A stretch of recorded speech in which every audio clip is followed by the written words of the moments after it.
What's up, kids? It's Wickex here, and we're back, and Benefatti's getting over it. I'm not very happy about it. I've been practicing off screen to get a little bit better at the game, and I just want to get it over with. I know I said I wanted to beat the game on there on my channel, and I do, and I plan to right now. I'm just going to record however long it takes, but hopefully it's not too long. So let's go.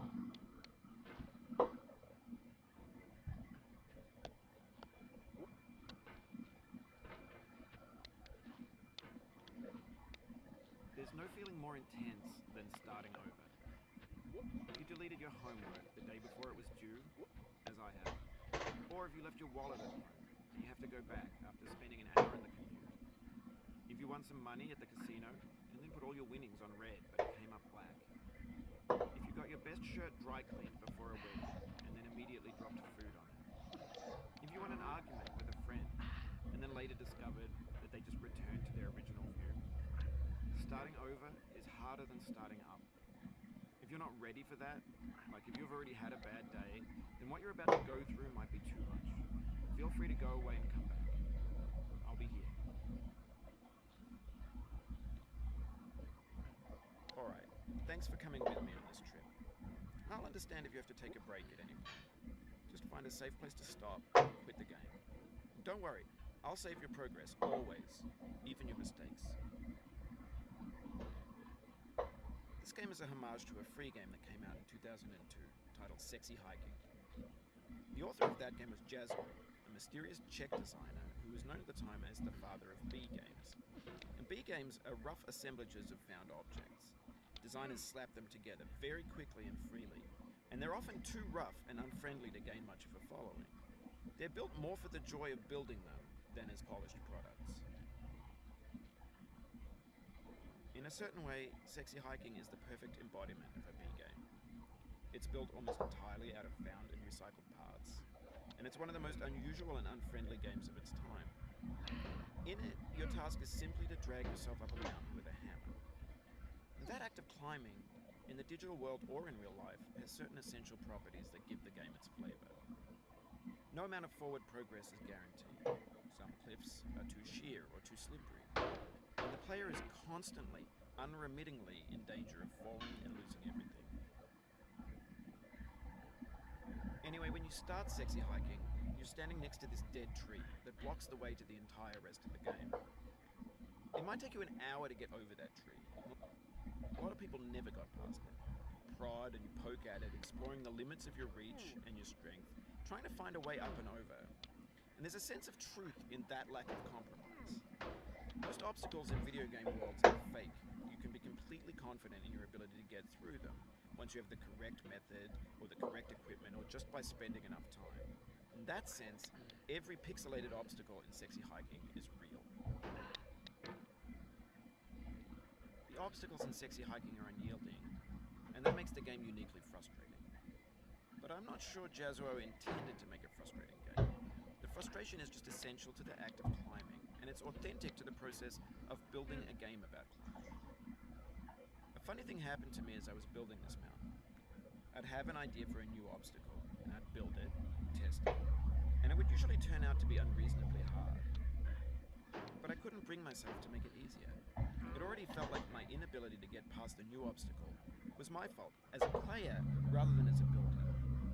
Imaginary mountains build themselves from our efforts to climb them, and it's our repeated attempts to reach the summit that turns those mountains into something real. When you're building a video game world, you're building with ideas, and that can be like working with quickset cement. You mold your ideas into a certain shape that can be played with, and in the process of playing with them, they begin to harden and set until they're immutable, like rock. And at that point, you can't change the world, not without breaking it into pieces and starting fresh with new ideas.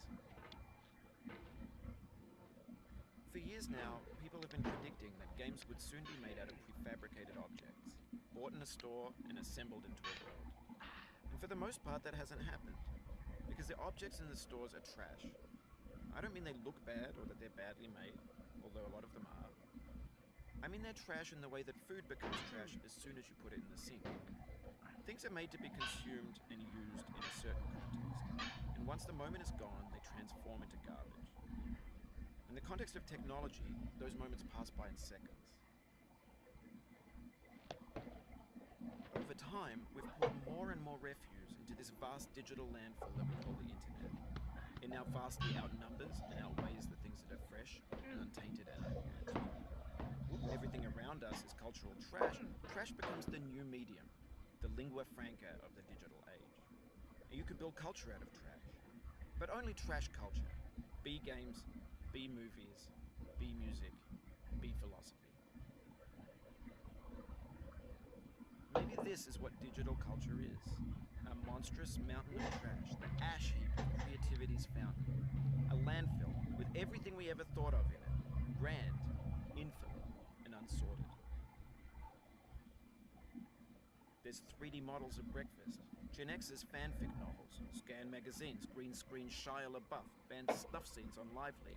Facebook's got lifelike bots with unbranded adverts and candid shots of Kanye and Taylor Swift mashups, car crash epic failed GIFs, Russian dashcam vids, discussions of McRibs, discarded, forgotten, unrecycled, muddled, rotten, untitled. Everything's fresh for about 6 seconds, until some newer thing beckons, and we hit refresh. And there's years of persevering, disappearing into the pile, out of style, out of sight.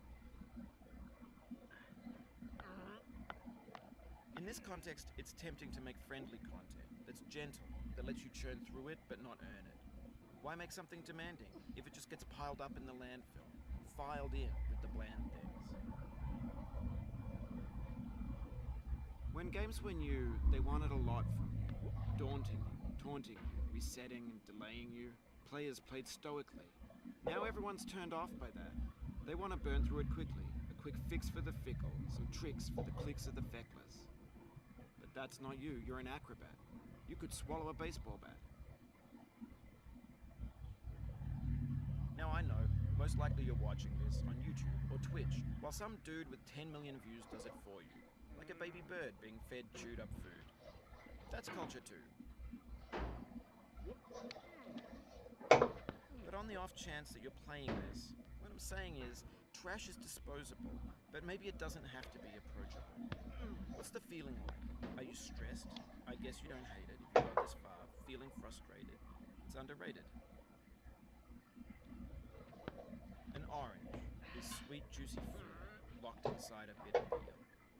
That's not how I feel about a challenge. I only want the bitterness. It's coffee. It's grapefruit. It's licorice.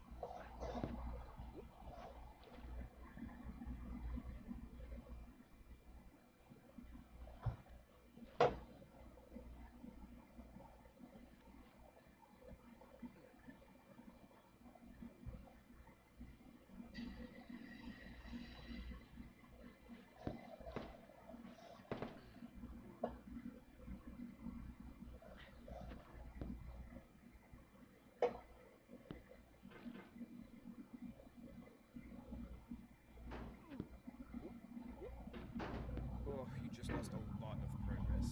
That's a deep frustration. Real punch in the gut.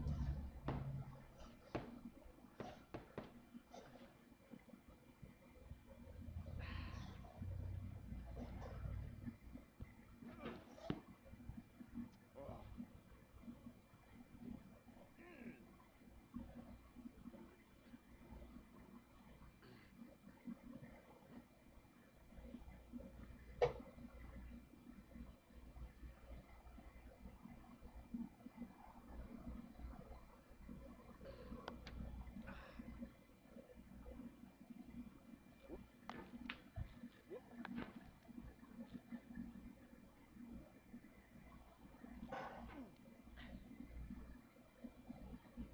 So earlier when I paused, I was checking my sensitivity to make sure that it was where I wanted it.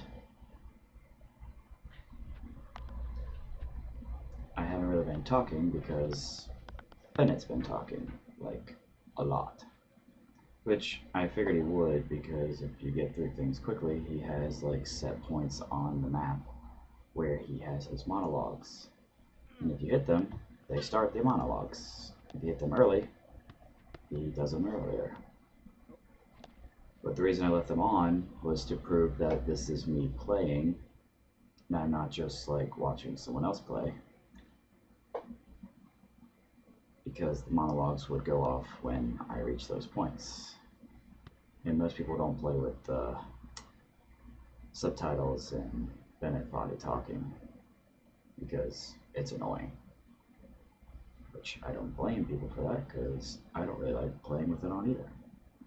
But, like I said, trying to keep it authentic so that everybody knows what's going on. So, here, I need you to move your hammer the way I want you to move it first, but I need to sit up here, and I like putting myself off this side and flinging myself up onto the rock above me. Some people like to do a bunny hop method, which is fine. I feel safer doing it this way because you're flinging yourself up over to the side that's safe. But yeah, that happens right there. Sorry about that. Sometimes. Which isn't a problem, it's just keep doing it till you get it right.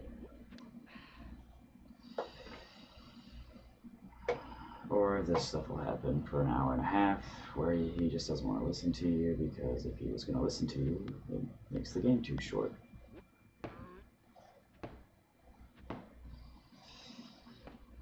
So yeah.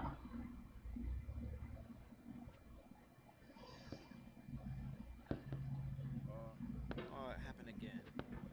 Keep on trying. Don't let it get to you.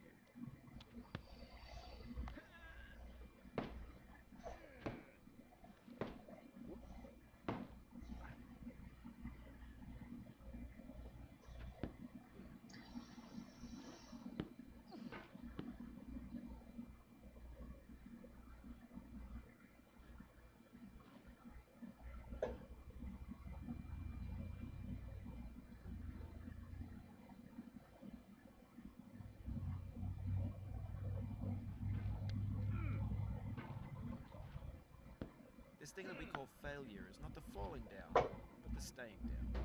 Mary Pickford. The falling down or the staying down. It's that every time you fail, there's always somebody there to point it out and shun you for it. A teacher once wrote on a whiteboard a bunch of math problems. 1 plus 1 equals 2, 2 plus 2 equals 4, so on and so forth. Then he got 7 plus 3 equals 11.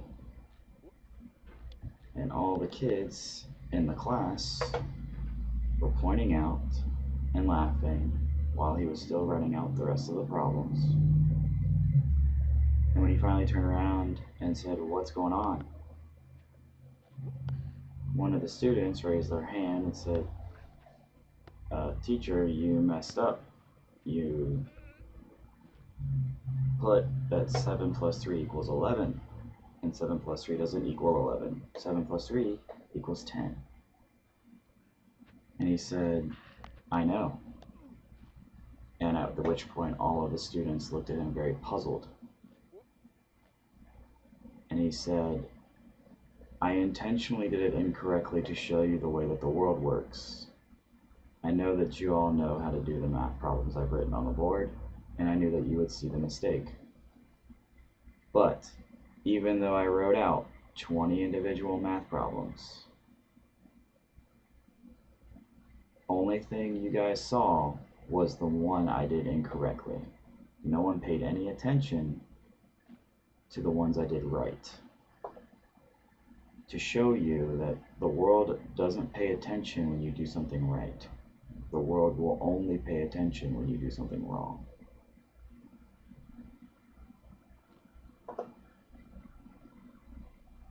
And that metaphor is played out perfectly in this game. In that you can climb like this for a while and be perfectly fine and doing really well. Is Bennett talking? No.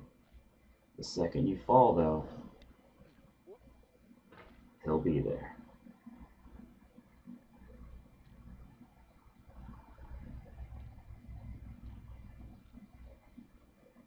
Because the point of this game is to irritate you.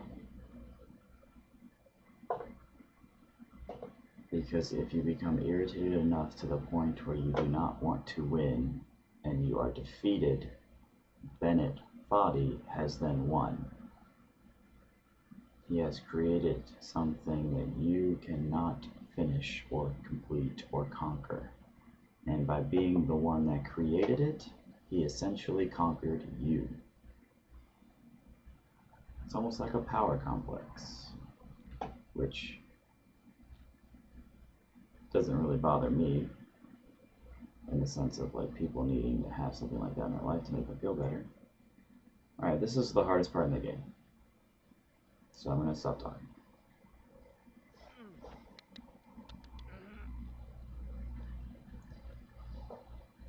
So what I just did is how you get up there. You have to line yourself up and literally just fling yourself straight up and try to grab that ledge right there. That little, the one rock sticking out. Yeah, you got to grab that. That's what you got to do. And it's not fun. It's not easy. It's really, really annoying because you have to put your hammer down on the rock kind of perfectly. It has to be angled straight up and down. And then you have to take the mouse and fling it straight down and catch it. But in the process of flinging it straight down, you got to make sure that you do it fast enough to give yourself enough air. You have to give yourself enough liftoff in order to actually reach it.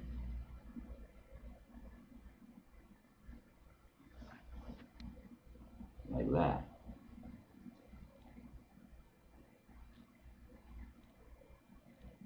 And the fun is not over either. You have to do that like 3 more times. These are not as hard, but it's still annoying because if you go quickly and you fling yourself too quickly, you can fling yourself off again. So try and do this smooth, like so. And I gotta do it again to this finger or this hand with the thumbs up.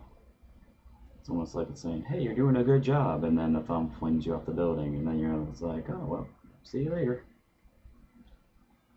I've had that happen before, too. So. Alright, and we're about to reach the jump scare. We're like, what? Jump scare? Oh, there's no noise that time. Normally there's noise. Like a really loud, but there wasn't that time, so that's kind of nice. So I take this kind of slow because once I get past this peak here, I should be okay.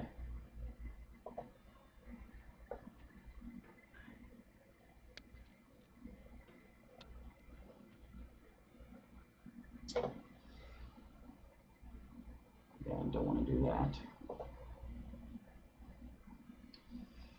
Technically, I could just try and reach the top of it.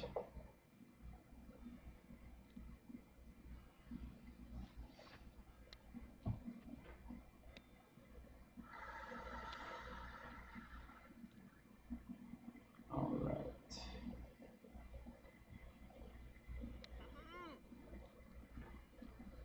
And we're good. It feels like we're closer now. Composer and climber, designer and user. You could have refused, but you didn't. There was something in you that was hidden, that chose to continue.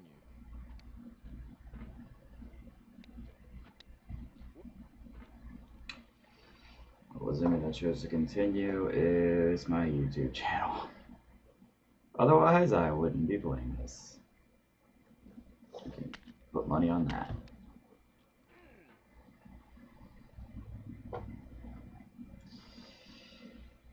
This jump is actually technically harder than the other one.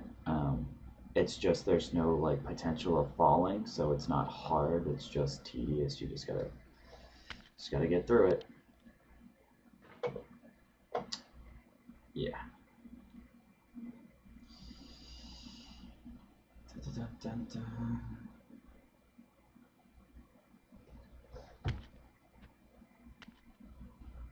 Buy a hat. I wonder if I'll get a present this time. Alright.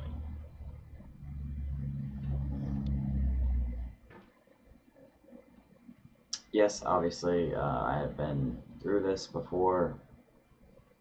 Like I said, when I practiced, I was...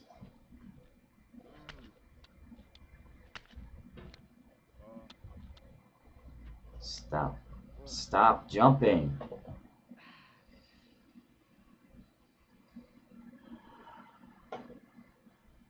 The thing is, when the camera moves, it keeps your mouse stationary. So if you don't move your mouse, it acts as if you did, which is extremely stupid. It's counterintuitive, and it's there just to annoy you. Like this whole game, so whatever.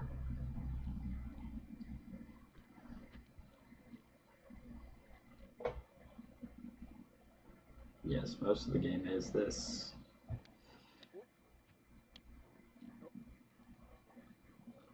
Just you jumping straight up to grab the ledge above you.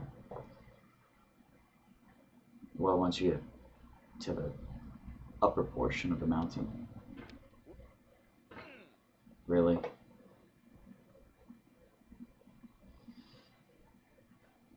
The reason this is annoying is because it's not hard. This section is not that hard. There's not really any punishment for doing it badly. It's just being really freaking annoying for some reason today. Come on. That's it. Yep. And we're just gonna not do it. We're gonna flail around like a moron. Like that. You swing your hammer around 4 times, cannot get any lift at all. Then randomly he hits like the perfect spot of some item, and he gets a ton of lift. And you're just looking at it going, how is it that I'm not flailing there? And I get a ton of lift, but like it just slides, and then finally grabs. But like it'll get tons of lift, and you'll fling yourself across the map. And it's like, why is it when I was trying to do that earlier, it wouldn't do it? But now it is doing it because reasons. Yeah. Okay.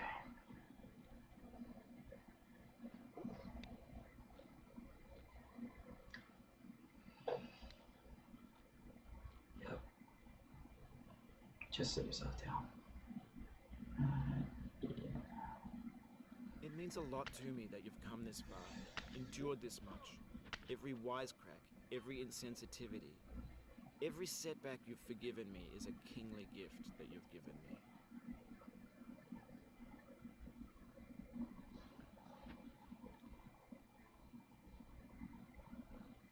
Well, you can bet all the money you made on this game, Bennett, that I am not doing this for you.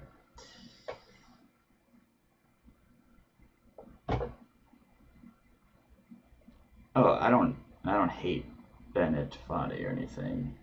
I just hate his game.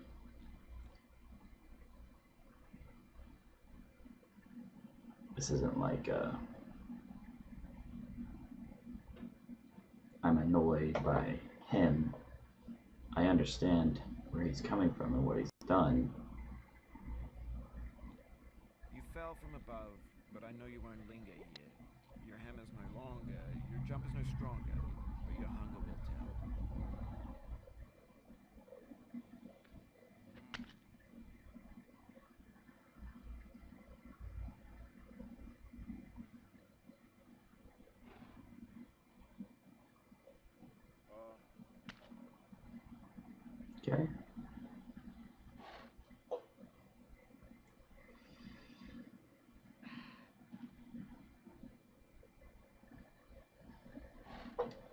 part's fairly easy, as I almost fling myself off.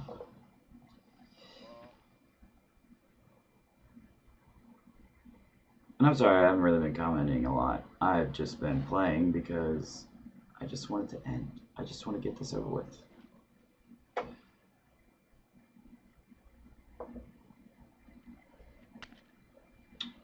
And everyone's favorite part. The bucket. Okay. We have the same taste, you and I. It's not ambition. It's ambition's opposite. An obdurate mission to taste defeat. You'll feel bad if you win, so I put this snake in for you.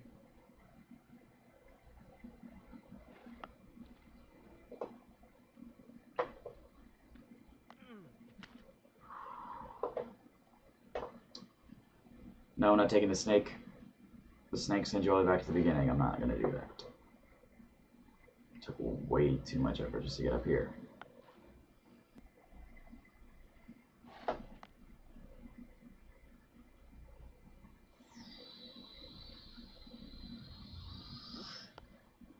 Awesome. That didn't take as long as I thought it would. The bucket is just annoying. Like, it's not hard. It's just annoying. You gotta hit it. And once you hit it, you're good. Scratch that. We're back at the bucket. Because for some reason he doesn't want to listen today. Just grab the bucket, dude. Just grab it. It's right there. Just, will you balance yourself? Why do you keep flying back and forth like a swing? There we go. Now we're gonna swing. Schwam. Nope, not today.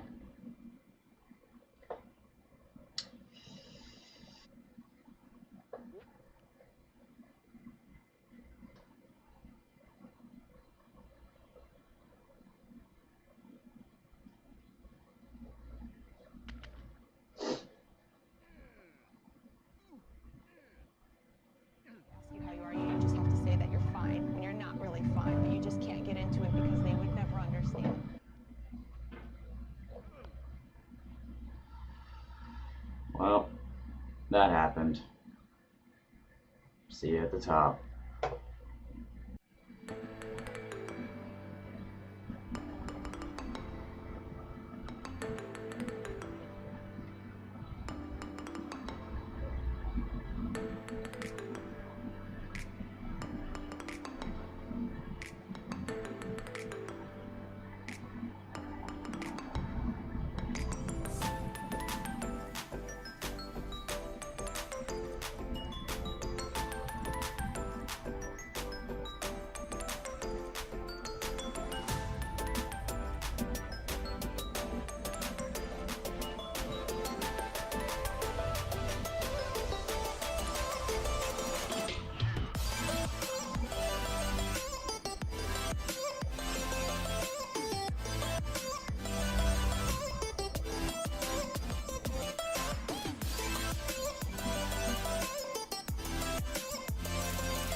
back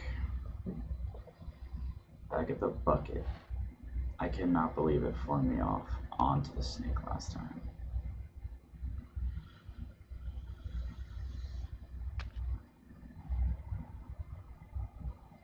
And I do it first try. Cool. Alright, so now I need you to go straight up. Yes, like that. Thank you. Let's be on top right here. Like so. And we go straight across. That was almost, well, I was going to say it was almost bad. And it was bad. Awesome.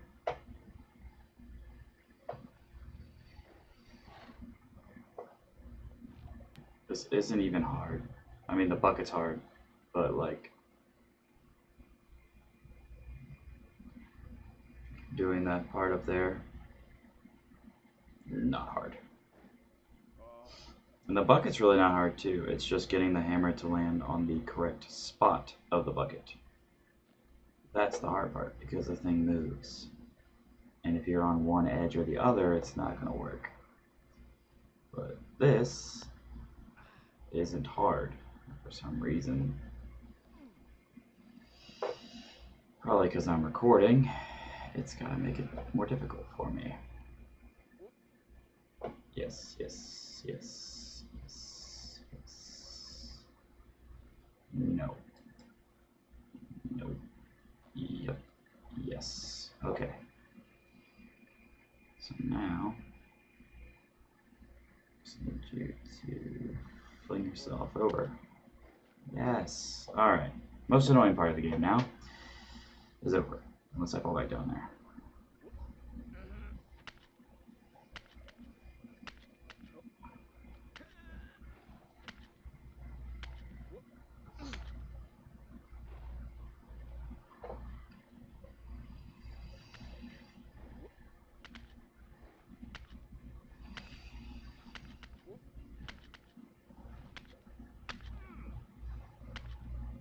I feel like it's glitching.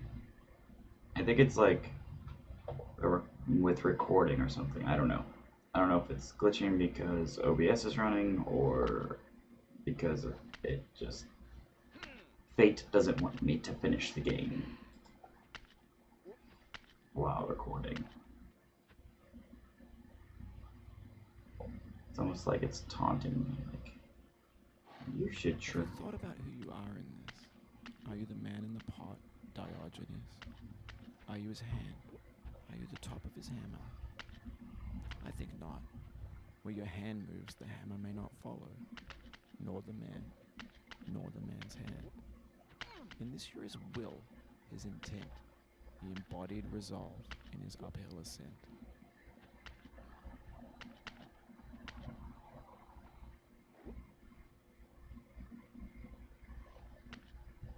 Yes. Yes. It's almost over. So exciting. Never again must I do this. Never again must I face this mountain. Yes. Now, you've conquered the ice cliff, the platforms, the church, and the rectory, the living room and the factory, the playground, the construction site, the granite rocks, and the lakeside. You've learned to hike. There's no way left to go but up, and in a moment I'll shut up. But let me say, I'm glad you came.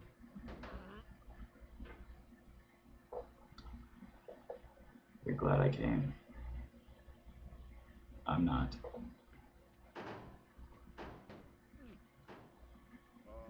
And we've done it, people.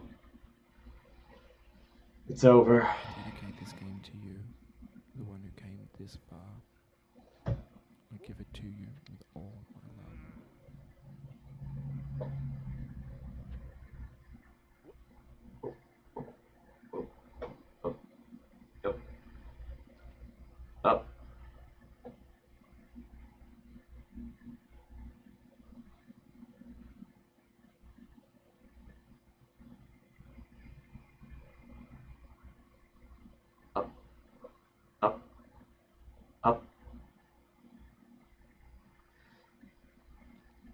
Yes, up. Not down, up. There we go. I got kind of scared for a second there, I'm not gonna lie. I thought I was gonna fall back down. Like, if you do this to me, game, I swear. Oh, it's finally over. I don't have to play this anymore. It's done. It's finally done. Getting over a Benefati, a game by Benefati, featuring design, art, code, sounds, music levels, 3D textures, marketing, writing, acting by Benefati, but also featuring 3D models, textures, music, sounds, coding, and various other folks. In particular, the original sexy hiking game concept is by Jazzu. The sweet Raymarched clouds are made using Fog Volume by David Miranda. One additional voice sample by Gabe Julizio. All the music in the public domain, as far as I can tell. Getting Over is commissioned by John Paulson for the Humble Monthly Bundle, and it was made at the New York University Game Center in New York City.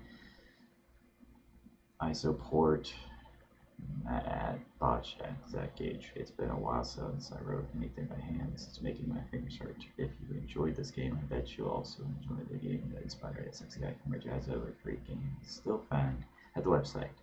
You might also enjoy Punishment by Masho Desert Golfing, but Justin Smith ran the world of Letter Zap. Oh, let's make a bunch of stupid games. Okay, shout outs to Geneva, a bunch of people. More people. To Ian Snyder, who was the first to the top of the mountain, and Corey Martin, who was the first to complete a successful speedrun. Thanks to Burgess for making the Coptic Stitch notebook and writing these credits in. Designer friends who helped to test the game. People.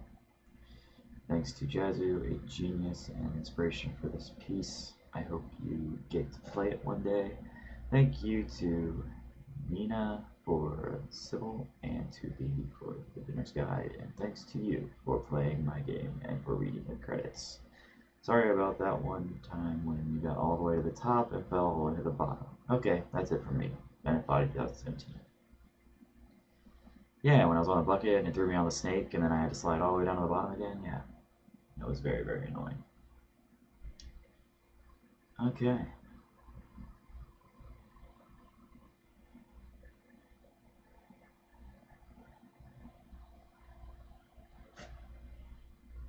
And that's it, guys.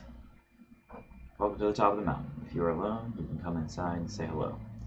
I solemnly swear that I am not recording or streaming this, and I understand that the only one who have climbed are welcome. As you can see with my time, I have 1 hour 14 minutes of playtime. I have beaten the game now 3 times. My last time I played, it only took me like 25 minutes. But I didn't hit the snake and fall back down the bottom, so whatever. Anyway, I won't show you that because that's for winners. I don't want to spoil it. If you want to find out, you have to get the gameplay yourself or find some YouTuber who actually did spoil it. But yeah, that's the game. And thank God, it's finally over and I'm done. So, if you liked the video, give it a thumbs up. If you want to share it with your friends, I greatly appreciate it. And if you're new to the channel, hit that subscribe button down below for more content. And until next time, peace. I've often said that I wished people could realize all their dreams and wealth and fame, and so that they could see that it's not where you're going to find your sense of completion.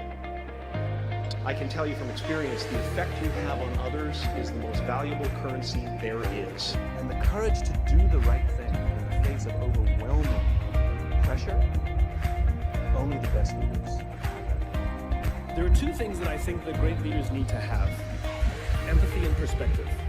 And I think these things are very often forgotten. Leaders are so often so concerned about their status or their position in an organization, they actually forget their real job. And the real job of a leader is not about being in charge, it's about taking care of those in our charge. What vulnerability means is you create an environment in which someone feels safe enough to raise their hand and said, I don't know what I'm doing. Can we treat death with a certain amount of humanity and dignity and decency and, God forbid, maybe even humor? Death is not the end.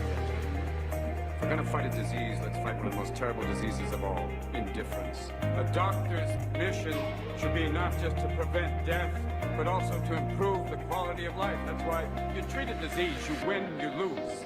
You treat a person, I guarantee you'll win.